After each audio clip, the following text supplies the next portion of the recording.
देखिए, मल्टीविटामिन्स हमारी बॉडी को ज़रूरी है, बट ज़रूरी नहीं है कि हमें सप्लीमेंट्स ही ऐड करना है। और अगर आप फार्मूला वन ले रहे हैं ना, तो आपको बिल्कुल भी ऐड करने की ज़रूरत नहीं है मल्टीविटामिन की, बिकॉज हमें समझना पड़ेगा इसके पीछे लॉजिक। देखिए, वाइटामिन दो टाइप के होते हैं। पहला आपका होता है फैट सोल्यूबल वाइटामिन और दूसरा आपका होता है वाटर सोल्यूबल वाइटामिन। अब जो फैट सोल्यूबल वाइटामिन होते हैं वो आपको चाहिए सप्ते में एक बार, जैसे कि like vitamin A, vitamin D, vitamin E, vitamin के। अब ये क्या करते हैं, हमारी बॉडी के अंदर फैट के अंदर स्टोर होते हैं और पूरे एक सप्ते तक हमारी बॉडी के अंदर काम होते हैं, यानी कि उनको वॉश आउट होने के लिए कम से कम 1 वीक लगता है। और जो दूसरे होते हैं, विटामिन सी हो गया आपका, या फिर बी से लेकर के 12 तक, ये सारे विटामिन होते हैं वाटर सोल्यूबल, यानी कि ये डेली बॉडी के अंदर जाते हैं, अपना काम करते हैं और बॉडी से वाटर के साथ में वॉश आउट हो जाते हैं। ओके, जो विटामिन आपको चाहिए ही सप्ते में एक बार, अगर आप उसको डेली इंटेक कर रहे हैं और आप फॉर्मूला वन भी ले रहे हैं, तो फिर यहां पर थोड़ी सी प्रॉब्लम आपको हो सकती है। अब वो डिपेंड करता है कि कौन सा विटामिन आपकी बॉडी के अंदर बढ़ रहा है। और बहुत से ऐसे केसेस हैं जो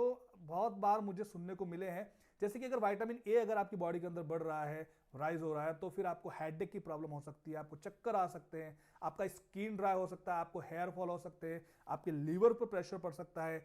लंबे समय तक अगर आप ले रहे हैं इसको रेगुलर, तो आपकी बोन्स भी वीक हो सकती है। दूसरा, विटामिन डी अगर आपकी बॉडी के अंदर बढ़ रहा है, तो फिर आपके ब्लड्स के अंदर कैल्शियम बढ़ जाता है, किडनी स्टोन के रिस्क बढ़ जाते हैं, आपको वीकनेस हो सकती है, आपकी हार्ट बीट इरेगुलर हो सकती है, आपकी किडनी तक डैमेज हो सकती है। नंबर थर्ड, अगर विटामिन बी अगर आपकी बॉडी के अंदर बढ़ रहा है, तो आपको ब्लीडिंग का खतरा हो सकता है, यानी कि खून ज्यादा पतला हो सकता है, आपको कमजोरी आ सकती है, थकान हो सकती है, हेडेक की प्रॉब्लम हो सकती है।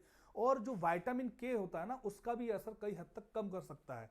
और विटामिन के अगर आपकी बॉडी के अंदर, देखो वैसे तो ये बहुत रेयर केस में होता है, लेकिन फिर भी अगर आपकी बॉडी के अंदर बढ़ गया, तो आपकी जो खून जमने की जो वर्ब्स है ना, उसको पूरा ये डिस्टर्ब कर सकता है। इसलिए आपको ध्यान रखना है कि मल्टीविटामिन को डेली नहीं रखना अपनी डाइट में। ऐसा नहीं है कि मल्टीविटामिन आप डेली लोगे तो इसका कोई फैट लॉस से वैट लॉस से कनेक्शन है, या फिर आपको एनर्जी आ जाएगी। नॉर्मली अगर आप डाइट फॉलो कर रहे हो अपने रूटीन लाइफ के अंदर और आप फॉर्मूला वन भी ले रहे हो, तो आपको मल्टीविटामिन लेने की जरूरत नहीं है। और सबसे ज्यादा रिस्क इसका कब होता है, जब आप इसको लंबे समय तक बिना जरूरत के सप्लीमेंट्स को आप ऐड कर रहे हैं, या फिर आप हाई डोजेज मल्टीविटामिन को। अब इसका सॉल्यूशन क्या है, अगर सपोज आपकी डाइट के अंदर विटामिन ए कम है, या डी कम है, ई कम है, तो आपको क्या करना है, सिंपल सा है, मेडिकल से उसी को आप वहां पर परचेस करें, पर्टिकुलर उसी विटामिन को फुलफिल करें। ऐसा नहीं है कि अगर आपकी बॉडी के अंदर विटामिन ए की डेफिशिएंसी आ गई तो आप पूरा मल्टीविटामिन ले रहे हैं ना, क्योंकि बाकी सब फुलफिल है, सिर्फ डेफिशिएंसी विटामिन ए की है। ओके, तो ये आपको थोड़ा सा ध्यान रखना। आई नो उसके बाद भी बहुत सारे इसमें कमेंट्स आने वाले, जितने टाइम से ले रहे हैं, इतना टाइम हो गया, कभी कुछ नहीं हुआ। तो देखो,